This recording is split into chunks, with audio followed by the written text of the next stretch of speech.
वफ़ाक़ी वज़ीर खुर्रम दस्तगीर चयो आहे त बरसातुनि सबबि बिजली जे बिलनि में 6 सेप्टेम्बर ताईं तोसी कई वई आहे।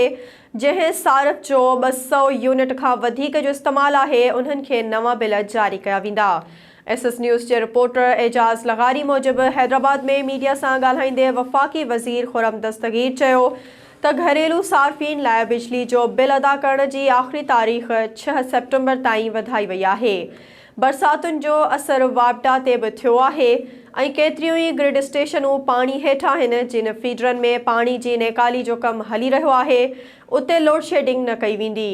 हुन चयो त असीं सैकड़ो इलाइक़नि में बरसाति दौरान बि बिजली जी सप्लाई जारी हुई।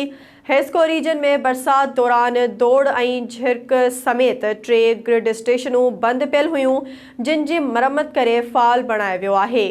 हुन चयो त कुदरती आफ़तुनि दौरान बि वापडा मुलाज़िमनि तमामु घणी महिनत कई आहे जेको साराह जोॻो अमल आहे। मुल्क में ॿोॾि जी सूरतहाल अञा टरी नाहे। काबुल खां पाणी जो हिकु वॾो रेलो सिंध अंदरि दाख़िल थींदो। अञा हिकु महीने ताईं मुल्क में एमरजेंसी वारी सूरतहाल बरक़रार हूंदी।